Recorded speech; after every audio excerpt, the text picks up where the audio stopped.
You're listening to the Options Insider Radio Network, the home of the Options Podcast. For more quality options programs, visit theoptionsinsider.com or search for Options Insider Radio Network in your podcast provider of choice. Listeners can also access all of our programming through our mobile app available in the iTunes and Google Play stores. Select programs are also available via live stream at mixlr.com/options-insider. That's mixlr.com/options-insider. Don't forget to follow along with your favorite programs and submit your own questions for the hosts at twitter.com/options, stocktwits.com/options, facebook.com/theoptionsinsider, or via questions at theoptionsinsider.com.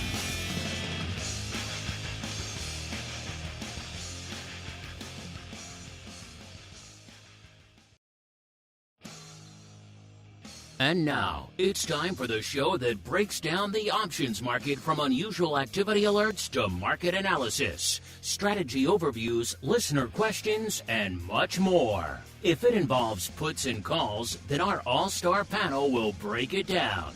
It's time to hit the Option Block with your host, Mark Longo from the Options Insider Media Group, and co-hosts Uncle Mike Tosaw from St. Charles Wealth Management, along with Mark the Greasy Meatball Sebastian and Andrew the Rock Lobster Giovinazzi from OptionPit.com. If you trade options, you want to be smart about every decision. So why not choose the smartest platform for your trades? At Public.com, you can view upcoming earnings dates directly in the options chain. You can queue and execute multiple orders simultaneously. Easily view contract performance over time. And if you have a question about any stock, you can ask Alpha, their AI for investors. But want to know the smartest part of trading options on Public? Earning rebates on every single contract traded. No other platform provides options trading rebates, and they reduce your trading costs to less than $0 per trade. So, make the smart move and switch to Public.com, the only options trading platform where you can earn rebates on every single contract traded. Paid for by Public Investing. Options not suitable for all investors and carry significant risk. Full disclosures in podcast description. And now, get ready to hit the Option Block. All right, everybody. That music means we are back once again. Time to commence operations on another broadcast week here on the Options Insider Radio Network. My name, of course, Mark Longo from theoptionsinsider.com. Hope you had a great week out there and indeed a great weekend. Had some fun, got away from your screens, saw some friends, saw some family, did whatever you do that makes your weekends fun, gives you a little bit of a respite from the week. I had a bit of a surprise from my wife this weekend. Early birthday present. Metallica was in town. Didn't even know they were coming to town, so she surprised me with a 2-night Metallica extravaganza at Soldier Field. Let me just say, I haven't been to a concert in a long time. That was pretty freaking awesome, I think is the technical term out there. Also kind of fun to see because Metallica did just do a big takeover of Fortnite a few months ago. So kind of fun to see a lot of dads there with younger kids rocking the Fortnite Metallica t-shirts and stuff. It was kind of fun to see a new generation, shall we say, of folks. I took my son there. He enjoyed it. He actually knew a lot of the songs from their appearance in Fortnite. So kind of fun out there to see. And it was just, I mean, if you're like me, you're not huge into, half the time the live shows, the music's terrible. The show, you can't see what's going on. The music sounds worse than, the albums. It seems like it's a pain to go. But this one, if you can make it happen, if you're intrigued by any old school 80s era plus metal, then this is definitely a show. The live experience, the visuals, you can see everything. It's all on the round. It's an amazing experience. Take it. Take your kid. They might appreciate it if they play Fortnite. Just a little bit of a fun nugget. Of course, hope you're having a good start to your trading week out here. A lot of good fun to be had out here. I'm joined by the uncleest of Mikes, Mr. Uncle Mike Tosaw from St. Charles Wealth Management, as well as by the greasiest of meatballs, and I apologize, the rockingest of lobsters, Mr. Andrew Giovinazzi from OptionPit.com. I mention them now, listeners, because it is time to kick off our broadcast week in high style. We have done so for some time now this way. It is time for a little bit of 80s trivia. Here we go. All right, here we go, listeners. A little bit of fun 80s trivia.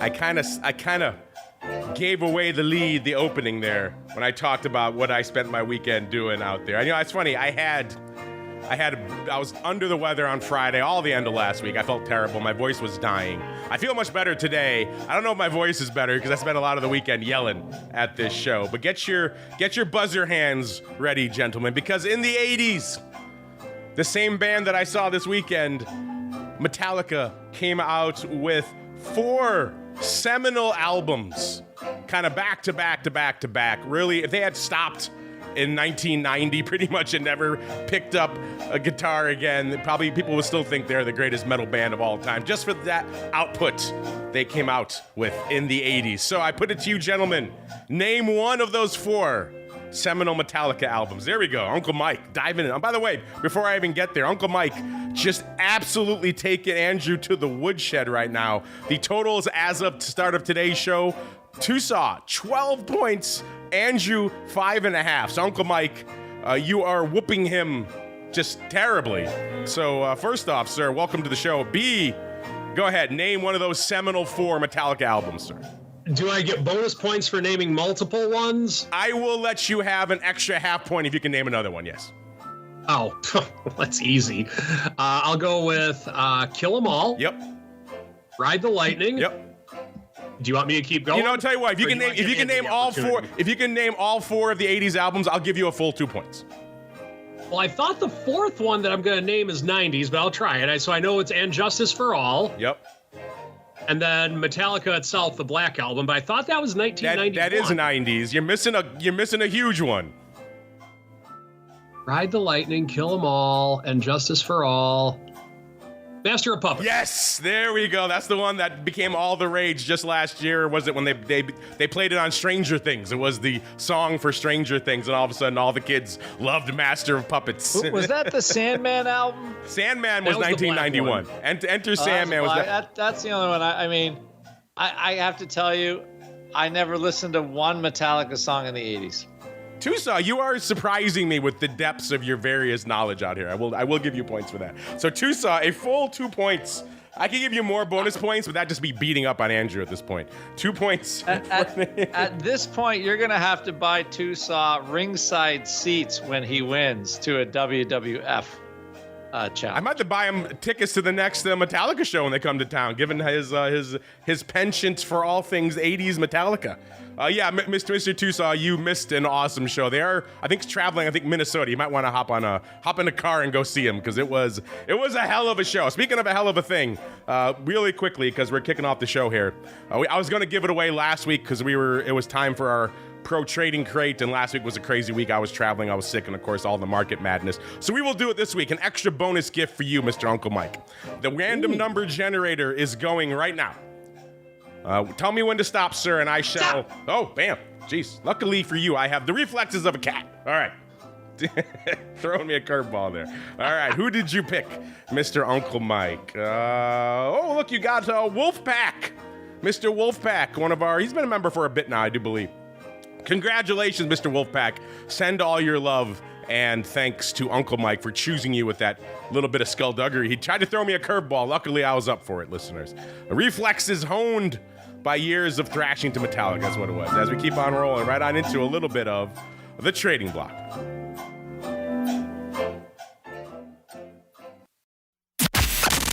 It's time to break down the latest topics, trades, and trends in the world of options. It's time for the Trading Block. All right, listeners, welcome to the Trading Block, the portion of the show we break down what the heck is trading out there. And we're having another kind of mixed, weird day. We were mixed to kind of kick things off. Then it looked like we were trending towards the green. And then we had VIX coming down. We had VIX at about a 19 even right before the show started, not that long before the show started. That put us down 6 points from where we were on the Thursday show. And now it looks like things starting to heat up a little bit again.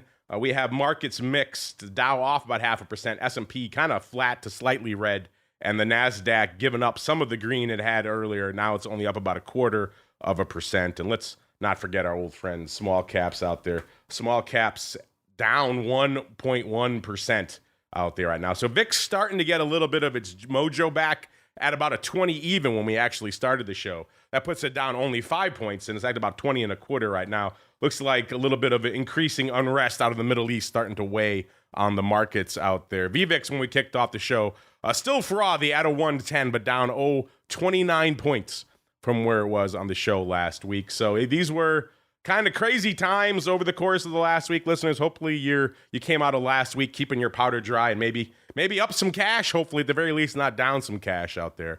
But let's go out to our champion who is just taking Mr. Rock Lobster to the woodshed. I'm running out of categories that Andrew cannot know from the 80s. I don't know. I'll have to find. I thought for sure he might know at least one Metallica album. But alas, I was mistaken. Mr. Uncle Mike, congratulations on yet another victory, sir. And what, if you have anything else you want to add about 80s Metallica, by all means, I'm here for it. And then B, what's catching your eye as it looks like a little bit of a turnaround going on today. Yeah, you got me thinking. I mean, so in terms of my favorite bands, they're not my favorite band, but in terms of the hardcore heavy metal in that category, they're on it's them, and then there's everybody else, in my opinion. I mean, they are that good. Yeah, just thinking of some of those old tunes. I used to have them in my Walkman back in the early 90s and 80s, before I'd go into a wrestling match or whatever. And by wrestling, when I wrestled in high school or before a football game, and they definitely played a big part in the earlier part of my athletic career. That is for sure. I think that I just think back to like when the Black Album came out and they went mainstream, it was still really cool, but just some of those songs that they had, like, and Justice for All was my favorite of all of them. And just some of the jams that they had on there were amazing. Yeah, 80s Metallica is darn near untouchable. You know, and you're right, the Black Album, Enter Sandman, which is the song they ended with last night, my son's favorite. A lot of people love that. That's a great song, but that's kind of, to me, that's the end of the really great Metallica era. It kind of just downhill from there. And again, that's been, 30-odd years. So they had a good run in the 80s. But you're right, I bet you some of your personal bests in the workout room and ever were all rocking along to Metallica at that time, sir. Quite a few of them. There are quite a few of them, to say the least. So yeah, Metallica is definitely, and yeah, I didn't even know that they were still playing, quite honestly. They sold out Soldier Field like the whole weekend. So they're packing people in record numbers. Good for them. That's good.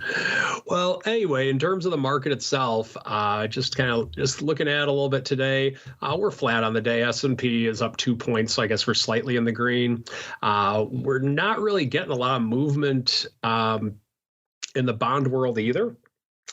So we are getting a little bit of a pop in silver. Silver's up almost 2% on the day. Gold's up roughly 1.5%. So we're really not getting off to that big of a start. And I think the market's waiting for another catalyst. Now, what the next catalyst will be, who knows? But for the time being, we really don't have one. And I think it's where we're going to have to go from here is that we do have Labor Day upon us in another couple of weeks. And so that's when people come back from the Hamptons, and that's when I think we're going to get some more action in this market. But I think we're going to be relatively, I don't know about boring, but I really don't see a ton of movement happening over the course of the next 2 weeks. Now, I could be wrong. We'll see. But today we have NVIDIA up almost 5%, and the market's flat. So I think that you could argue saying NVIDIA is holding up the markets or whatever you want to call it. But the fact that NVIDIA is up 5% and we can't get that much movement in the stock market, I don't know if it's necessarily a concerning thought, but it's something to where I'm looking at it and I'm thinking we really should be up more if NVIDIA, which has been the pattern over the course of the last couple of years, has kind of led the market. That's something to where it's like, well, something to look at. Now, we're not getting a lot of down moves from other sectors or other areas of the market for the most part. So It's just kind of like no one really wants to do anything. It's the lazy days of summer, and markets are being lazy today. Tell them to do something. We got a show to do. They need to listen to some Metallica. Yeah, well, maybe we'll play some, get all sorts of copyright flags, but we'll get the blood pumping here for the rest of the show on a somewhat quiet market. It's like the folks at Stock Twits are begging for a little bit of action. My producer just sharing this with me, saying Stock Twits tweeting out, "This is a big, all in caps, big week for potential rate cuts. Help us, Jay Powell. You're our only hope." Really? Is that really what we're doing, Stock Twits? Come on. You should be embarrassed. Begging for rate cuts. Luckily, our audience, saner heads out there, our 70% of our audience doesn't want a rate cut. Really? Do we need an emergency? Is that what the Fed's here for? We had a couple of days of red. Oh my God, by all means, stocks can only go up. Let's cut rates. I mean, come on. I expect that from CNBC and that kind of nonsense. Those kind of market cheerleaders, not from you, Stock Twits. You should be embarrassed. All right, let's keep rolling out to the lands of the rock lobster. I'm getting a little bit of rock lobster grumpiness in me. What's going on? You've infected me, sir. But that kind of stuff annoys me. What can I say? Mr. Rock Lobster, sir, if you have any, it doesn't sound like you have any Metallica memories because you couldn't name a single album. But if you have any Metallica memories from the 80s, have at it. And B, what's catching your eye in a interesting start to the week? Yeah, 80s headbanging music. I just never listened to it, really. What were you listening to? Celine Dion back in the day? What was your jam? No. A little Barry Manilow for you? A little Barbra Streisand? No, I don't know. Like I listened to Chris Isaac and I don't know, like Tears for Fears stuff. Seriously? When you had to go down to like the trading floor and get fired up, you listened to Tears for Fears? Really? Frank Sinatra? No, I listened to Frank Sinatra tunes back then. Really? Okay. Yep. I needed to get in the mindset to hurt some people, so I need a little something different. Yeah, I didn't. Andrew had ethics. He didn't want to hurt people. No, I didn't need to listen to a song to do that. I was already pre-programmed. He needed a song to dial him back from the edge. No. So yeah, I never listened to a lot of 80 or a lot of metal. When I was a youth, personally. Like some punk, I don't know. I'm trying to think. Like Elvis Costello, I seem to remember stuff like that. But man, you're killing me with every new one you name. You're just falling a little bit in my. The Sandman song. like that's kind of a kicking tune, you know. That Bette Midler, she really brought it.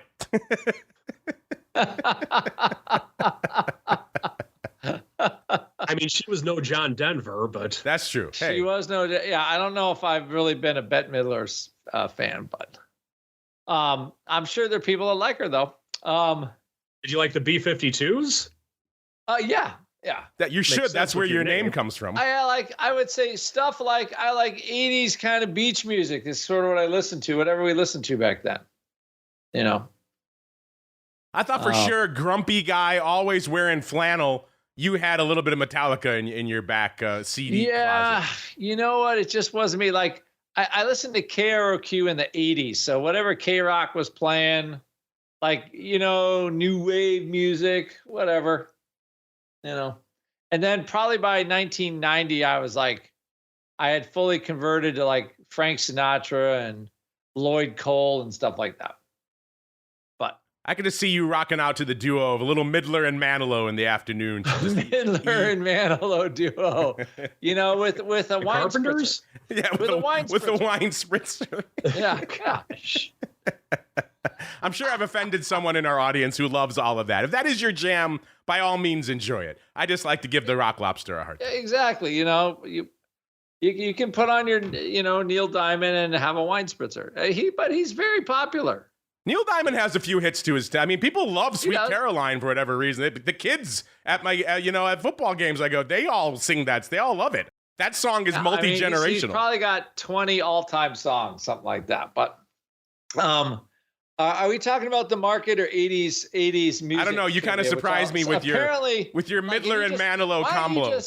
How about this? Just get Trivial Pursuit from the 80s version and just pull a card.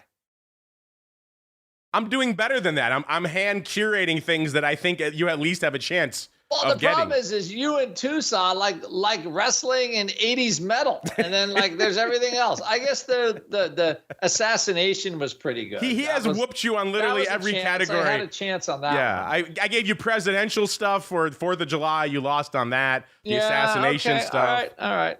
Now 80s metal. I'm just getting whooped right now. I'm trying to think of a way to get the whooping off, but that's what it is.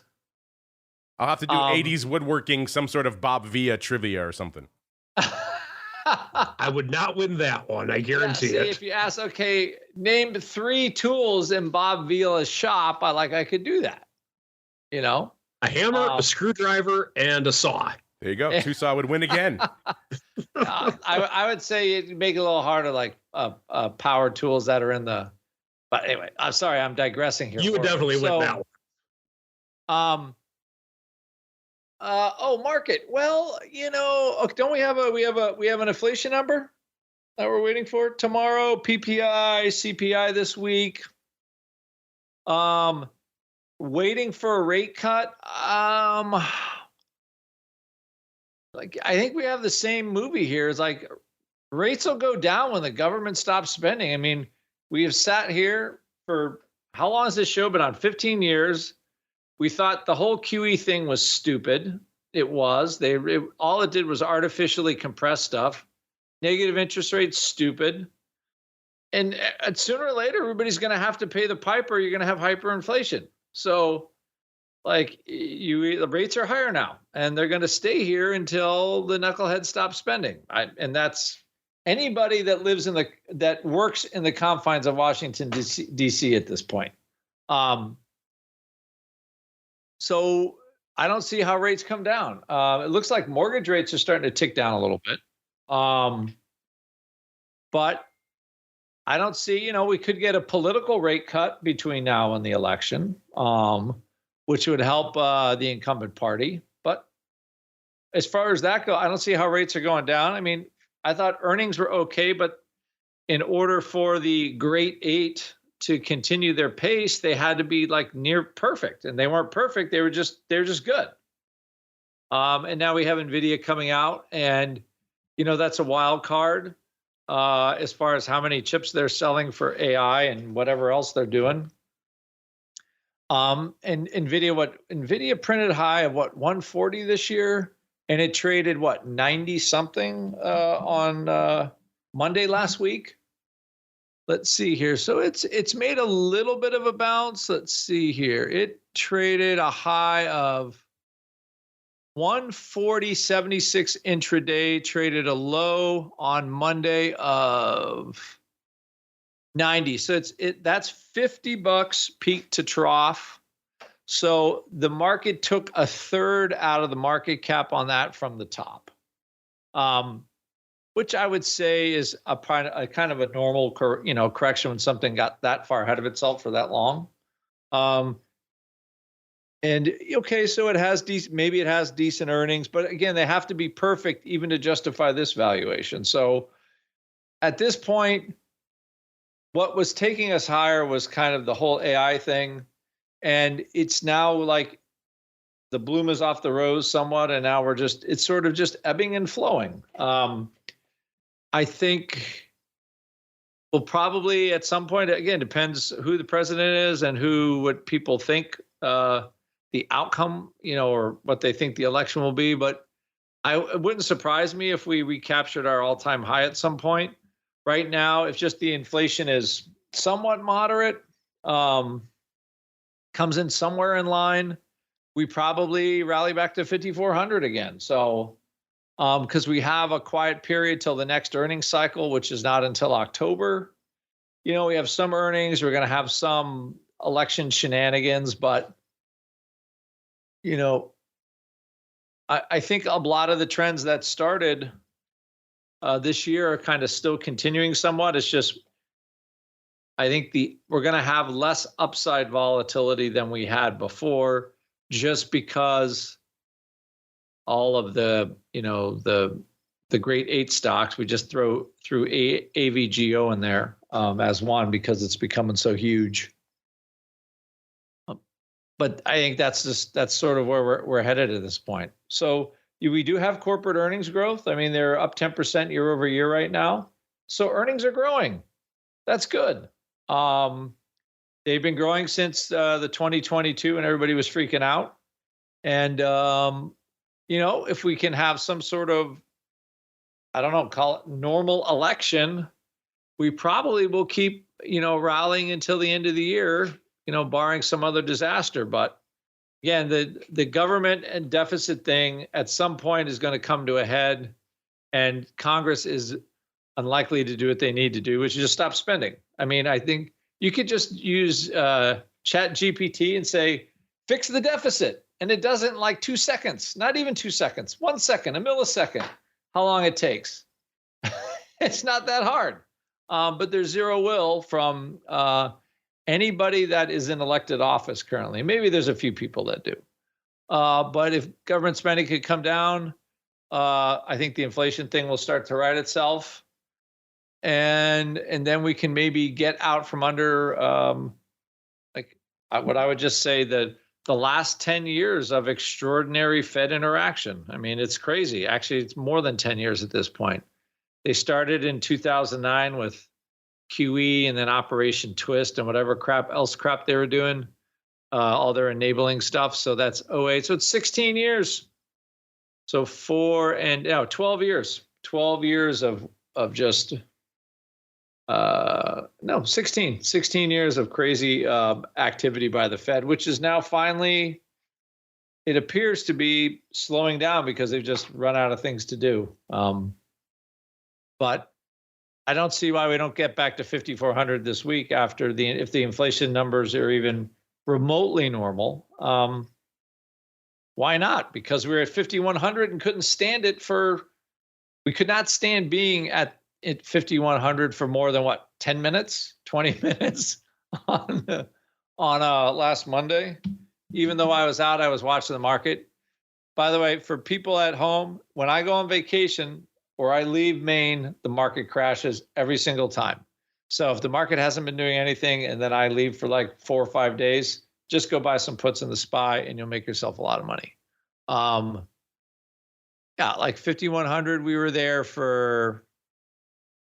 we couldn't even hold that for a day. So, ultimately, when stocks don't go down, they don't want to go down, and they're going to start their march back up slowly but surely. So it wouldn't surprise me to see 5,400 by the end of the week. Easy.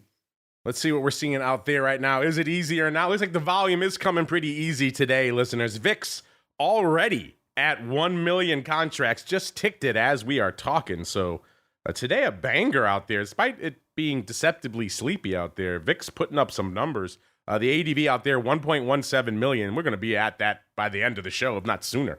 So VIX just rocketing into action today. The big dogs out there, 45,000 of the SEP 35s and 45,000 as well of the NOV 40s. Looks like maybe a bit of a roll, or it's hard to tell. Both legs seem like they're closing, though, so I'll have to dig more, but that's the two big boys. And 40,000 of the OC 14 puts for number 3, and about 40,000 as well of the SEP 30s for number 4, and 39,000 for number 5 of the SEP 20s out there. So a banger day in VIX options today. SPY not far behind, 5.1 million. So you just looked at SPY and VIX. You'd think we had quite the banger on our hands today. SPY 5.1 million, the ADV 8.75 million. Another one seems like we can probably get there pretty soon.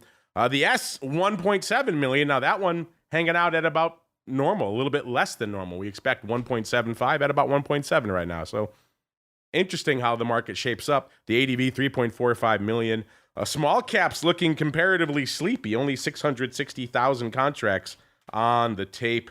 Let me re-rack that now. That was a few minutes ago. It's 697 now, so a little bit more respectable. The ADV, though, 2.35 million. That's a hell of a lot of paper for small caps. Doesn't seem like we're getting there today. And the Qs, exactly where you expect them. Literally exactly. You expect 2.25 million. They are at 2.25 million right now. The ADV, 4.3 million. So a weird day out there. VIX and SPY on the rampage. Everything else kind of where you expect them to be, or a little bit light. Kind of interesting. Is it a light day in single names? The answer is yes. Only cost you 180,000 contracts to break into the top 10. So another kind of weird day out there on the street. That gets us to our old pal, Super Micro Computer Inc., a.k.a. SMCI. 541, pretty much even right now, up $32 and change, or a little over 6%. So popping hard for SMCI at number 10.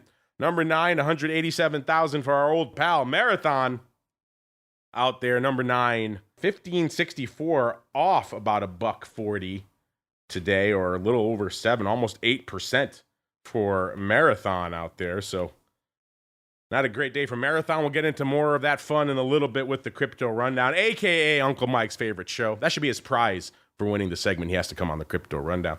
Number 8, we got SoFi, 222,000 contracts on the tape, $6.50 right now, off about a dime. So not a banger day for them from a underlying perspective, but putting up some numbers today. Number 7, my old stomping grounds, making it into the top 10 more frequently these days. Intel coming in at number 7, 245,000 contracts. 1932 is where it's hanging out right now, off about 38 cents or nearly 2% today. Again, good for number 7, 245,000 contracts. Here comes our A tech swath now. Number 6 is AMD, 2.25 to the upside, trading 136.5 right now. Good for 318,000 contracts and the number 6 spot. Number 5 is the Amazonians, 167.5, up about $0.50 right now. Good for 338,000 contracts and the number 5 spot. Number 4, it's Palantir, 29.65, off about $0.33. So looks like they got up to 31.20 earlier today. So they are off their highs quite a bit today. Interesting. Palantir, number 4, all the way at number 4, listeners, only 430,000 contracts. It kind of shows you what a light day it is today. Number 3, it's the Fruit Company, 217.40, up about $1.45, or not even a full percent. Good for 644,000 contracts. And the number 3 spot, number 2, it's Tesla, 197.33, off 263. So pretty much right back down below $200 today. How high did they get today? They got up to 199 and about a quarter, so almost 200. Good for 684,000. So again, you know it's a sleepy day when Tesla's not even close to $1 million. And the big dog today, it's Nvidia, up $5, as everybody was saying, trading a little bit shy of 110 right now, up nearly 5%. Good for 3.18 million. Man, a 5% move in Nvidia is only good for a little over 3 million contracts. I say only because most names would kill for that kind of volume. But for Nvidia, they've done over 10 million contracts not too long ago. It's a bit of a rounding error. This week on the earnings front, we got Home Depot popping off tomorrow, Cisco and Stone Cold after the bell on Wednesday. And we got Thursday, Alibaba, Walmart, and AMAT popping off on Thursday as well. So still some hot earnings names for you to pay attention to. Right now, we've got updated earnings move results, and earnings season reports for you folks out there right now. We've got Home Depot popping off before the bell tomorrow. Let's pop them off really quickly. They're trading $348 and about 2/3. They're pricing in, wow, get this, listeners. They're pricing in $18.33. In the past, they've moved $12.11. My goodness, over $6, over 50% extra juice compared to what they've moved and priced in the past. My goodness. Home Depot, what are they pricing in out there right now? I guess they got the memo. More juice is the winner this cycle.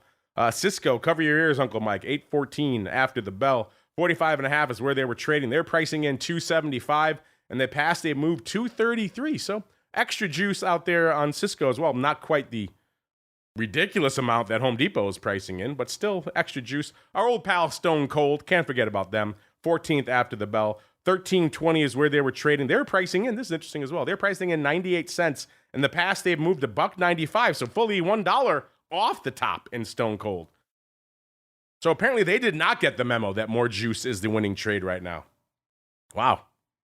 All over the place for the rest of the season. Baba, 15th after the bell. They're trading $80 exactly. They're pricing in 4.25. In the past, they moved 462. So less juice for Baba as well. That is surprising. Let's go out to American big box retail. America, 15th before the bell. Walmart, $68 even is where they were trading.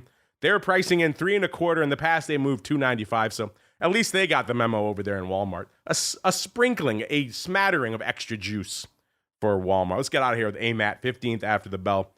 If they're not pricing in more juice, I don't know what the hell's going on this cycle. Let's see. They were $191.20 when we ran this report. They were pricing in $11.76. In the past, they moved $5.57. So yeah, I think it's safe to say they got the memo. More juice is the way to go right now. This season, still a banger, even though it's coming in a little bit over the last week. It's down to 124% right now. Our long-term average, which is already just ridiculous at 113%, we are still exceeding that. So everyone who voted yes in our poll, will we beat our long-term average this cycle? So far, you are the winner, chicken dinner. Let's see if our trades have been winners as we go to a little bit of the odd block. It's time to break down the most interesting, unusual, and downright questionable options activity that's been identified by theoptionsinsider.com. It's time for the Odd Block.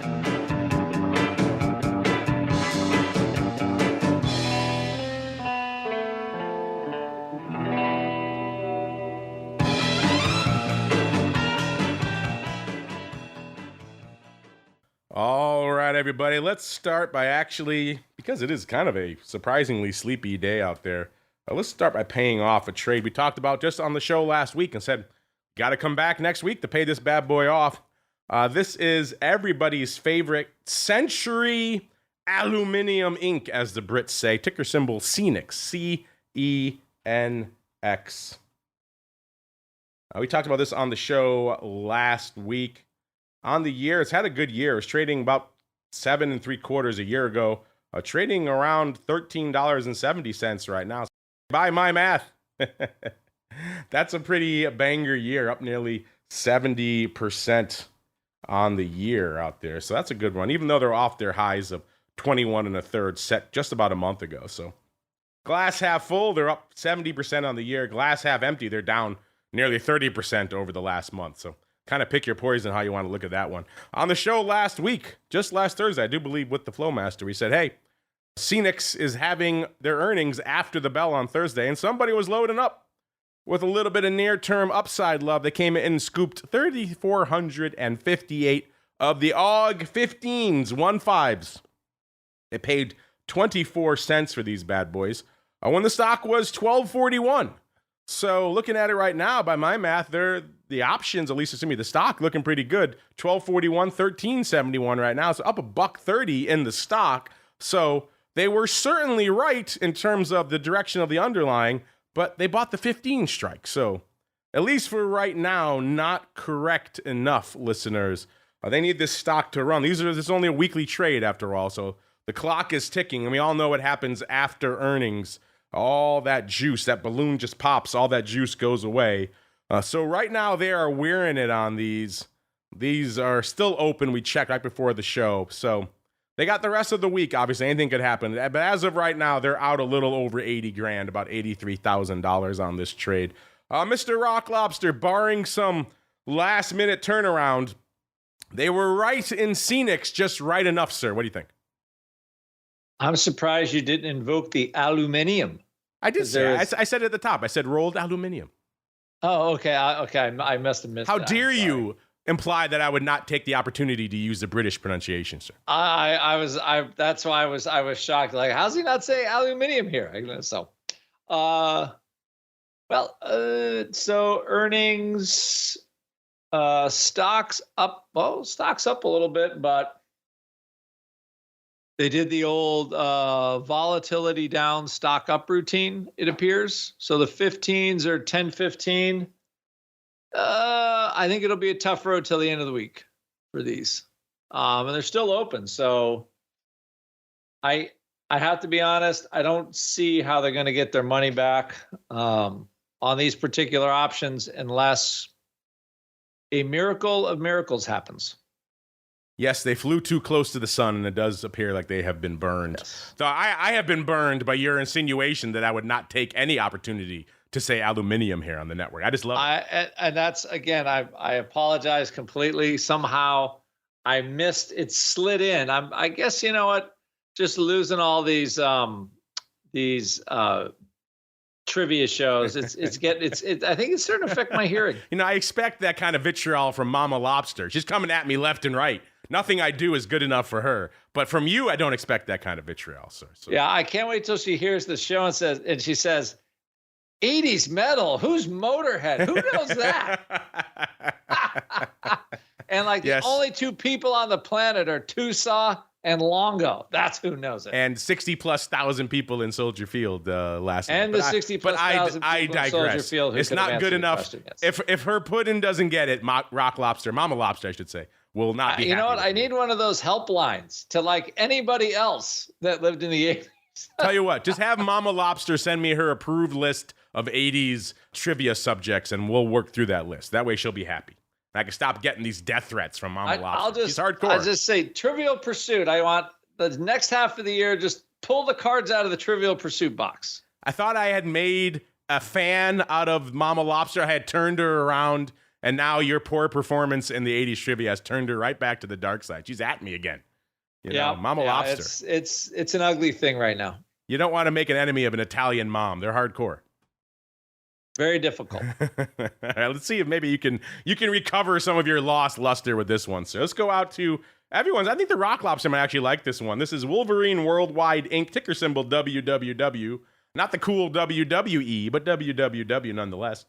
Trading right now $12.45. You know this one. They are the maker of a variety of outdoor wear boots. Wolverine boots. They also make hush puppies, all kinds of Merrill boots or shoes. They think they own Rockford as well, so they're a whole shoe conglomerate out there. $12.45 off about 15 cents or a little over 1% today. Has it been a good year for outdoor footwear? The answer is yes. A year ago, they're trading $8.41. Today, $12.45. So by my math, they're up a little over $4 or nearly 50%, about 48%. So a banger year. Who knew? Hush puppies. Forget NVIDIA, just go out and buy hush puppies. Another one, though, they're kind of a similar to what we were talking about on the last chart. A good year, not the best month. They're off a bit off their highs. Their highs were, looks like about 15 and a quarter set right at the end of July. So from there, they're down. But again, glass half full, they're up 48%. I think most people would take that out there. And it looks like, Mr. Rock Lobster, somebody thinks the party shall continue. Someone coming in this morning. Again, this is the kind of size we could find today. Listen, it's a very quiet day out there if you're not looking at VIX. 1,453. So this is a pocket change for the Rock Lobster here. Of the SEP 12 half. So at the money calls now. So someone going straight at the money saying, give me that meaty at the money. By the way, this is like 6 or 7 times the ADV of Wolverine out there. So this is the big trade for this name. There was 65 cents at $1. That also gives you a sense of how illiquid this name was. They said, fine, we'll pay $1.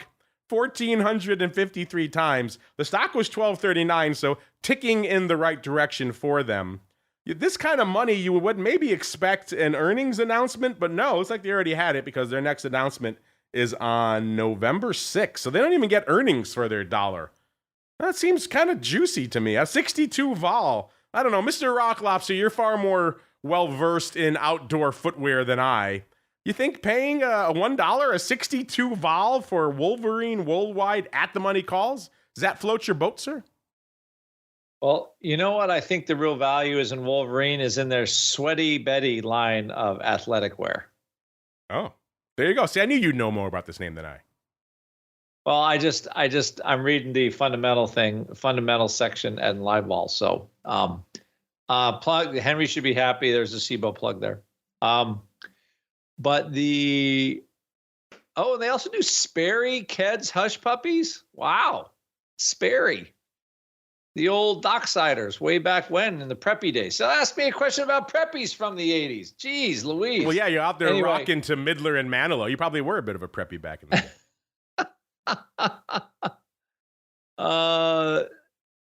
So what's funny, like this stock was, it's weird here, they didn't really like the earnings much, or I don't know if they just got taken down with everything else. So there was a pretty good earnings candle at the beginning.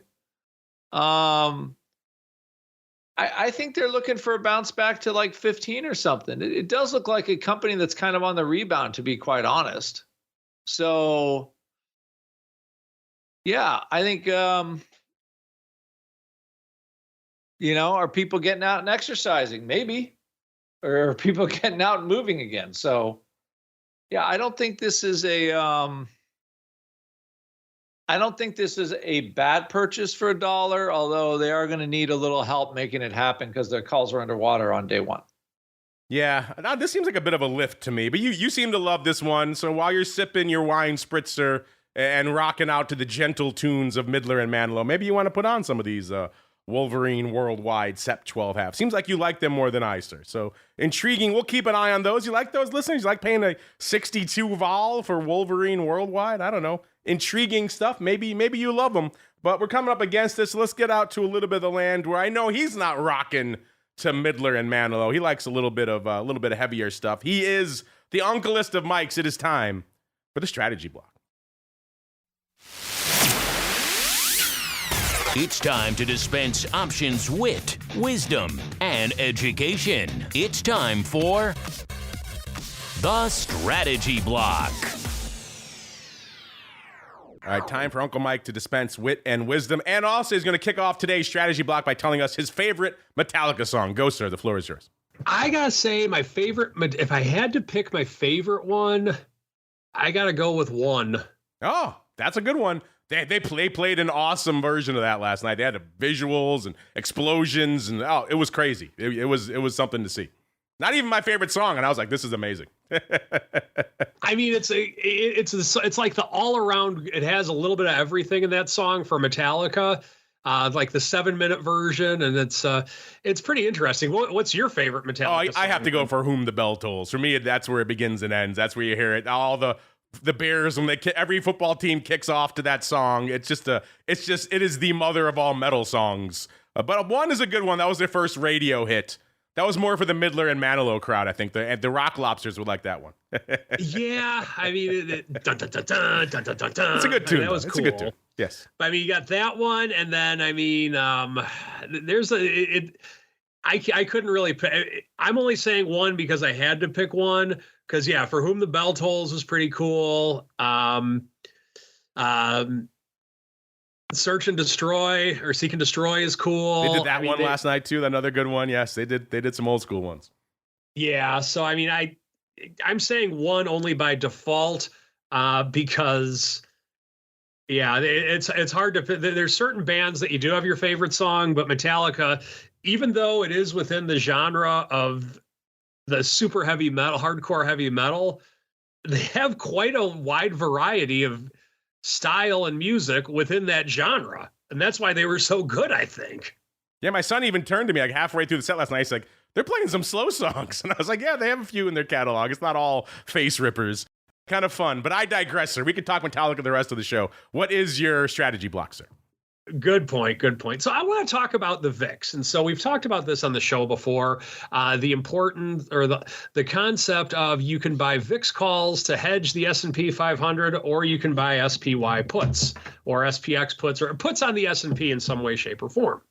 So I'm really a big believer that if you're doing it for the purpose of a hedge, that buying calls on the VIX is like buying life insurance to protect your home. I just don't think it's a good fit. Now, if you're doing it as like a pairing trade, like what the boys over at the Option Pit do, and they'll tell you all sorts of stuff on how they do that, that's different. But I'm talking about for a portfolio hedge, I'm not a fan of it. And the reason is that on Monday, when the VIX, a week ago Monday, when the VIX did go up to the mid 60s, you really did not have a very quick window to take your profit on it. And so the VIX just had a very quick spike, and then it came right back down.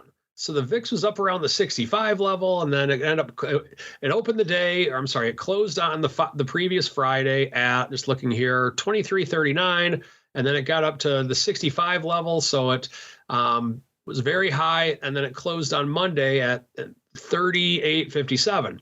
And then it continued to go lower and lower. And then ironically, we had one of the most ironic weeks that I can remember in 20 years, in that the S&P 500 started the week off down 4.5%. The VIX darn near tripled.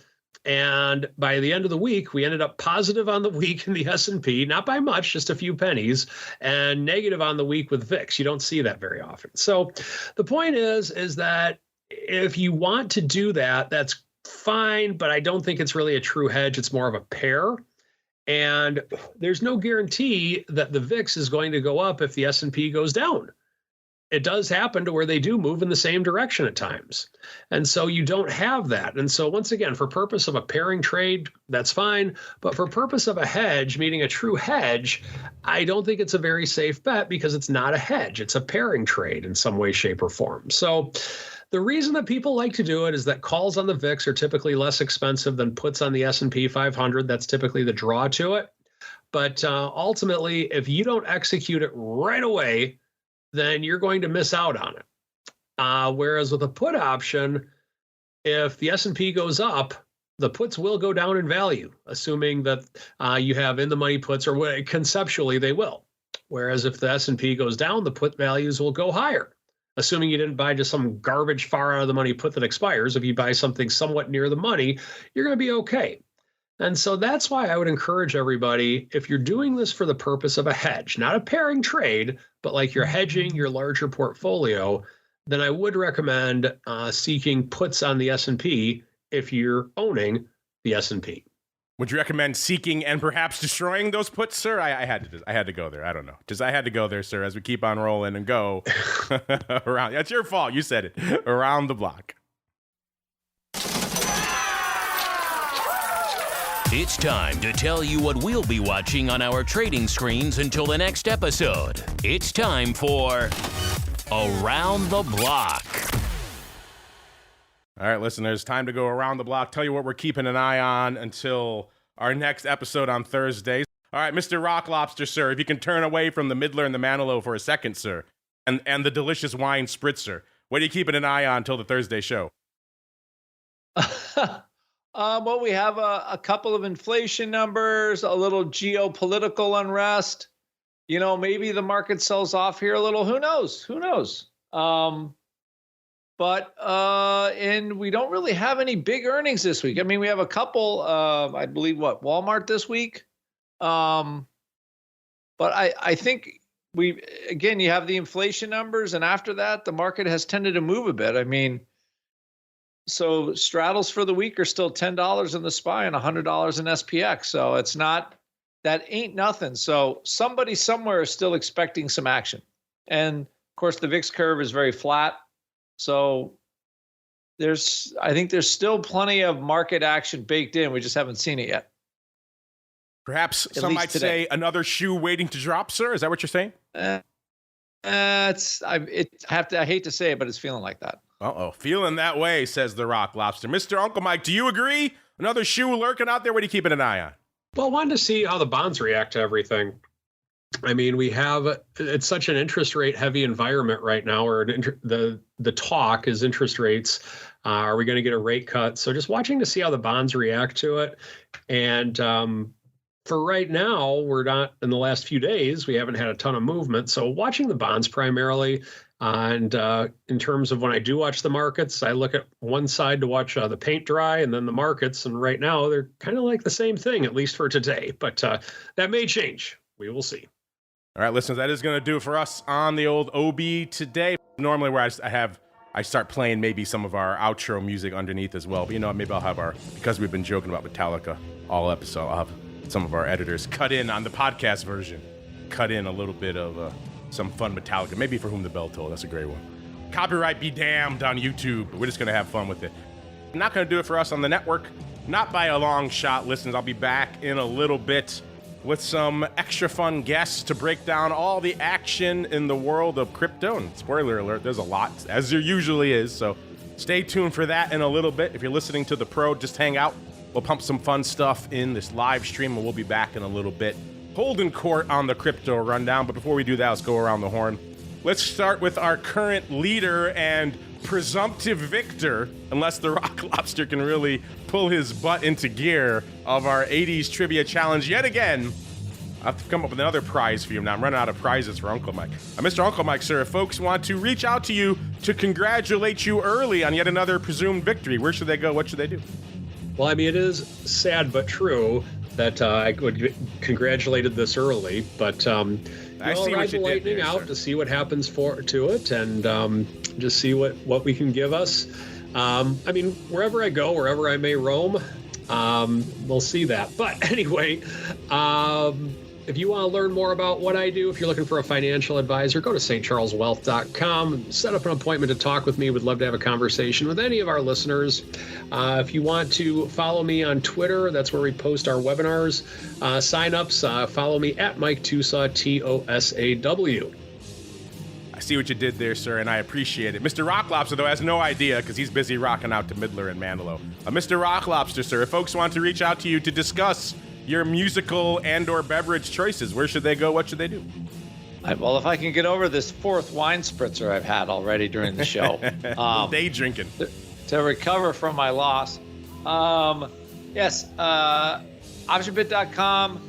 Try weekly profit cycles. Any of my products, they're all profitable and teaching people how to trade. We send alerts, education, like 13 years in running. You find a better option, education, and trading program, you let me know, and I'll go join it myself. So how about that? So 10% off anything you heard on the show. There you go. He'll go join it himself. Make him go, listeners. Optionpit.com is the place to go. And, of course, you know where to go to support the folks who support the show. Public.com is the place to go to kick the tires and light the fires. Check out that rebate. It is pretty intriguing. I'm hearing from a lot of you who are enjoying that out there. It is fun to get paid to trade options and also to give some feedback on a new and developing options platform. Public.com is the place to go to do all of that. And, of course, let them know you heard about them on the show. Goes a long way towards keeping your favorite option shows coming at you for many more years to come. Speaking of which, more is coming at you in a little bit on the Crypto Rundown. Back again with our usual array of content, including, of course, awesome pro Q&As. I do believe we have Mr. Vixologist joining us this week for tackling all your vol questions. So get in there on the pro if you haven't yet, theoptionsinsider.com/pro before that session starts. Also, to Wolfpack. Congratulations to Wolfpack, the winner of our July Pro Trading Crate. Our producers will be reaching out to you post-haste. Back again, of course, on Wednesday for our doubleheader. Actually, no, we just did a doubleheader. But it's going to be maybe we had a 300th episode last week, and we were off for it. So maybe we'll do a 301st episode spectacular of Options Boot Camp. So stay tuned for that. Taking on all comers there. Then back again on Thursday, another episode of the Option Block. Stay safe out there.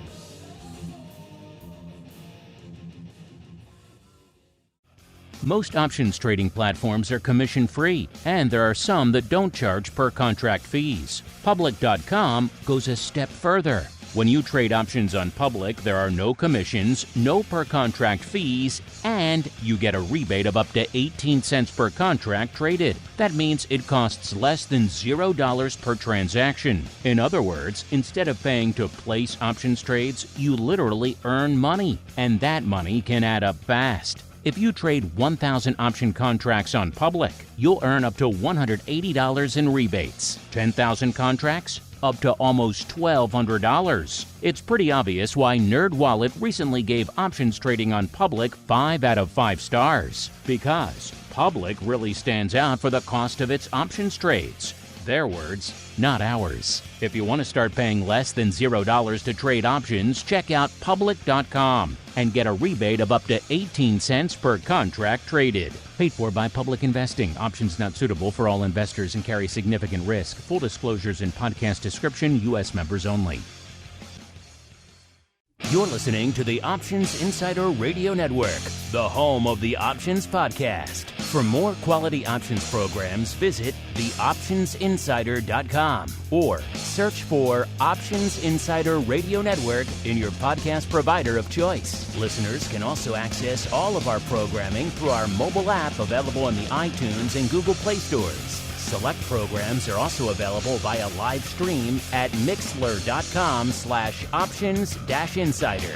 That's mixlr.com/options-insider. Don't forget to follow along with your favorite programs and submit your own questions for the hosts at twitter.com/options, stocktwits.com/options, facebook.com/theoptionsinsider, or via questions at theoptionsinsider.com.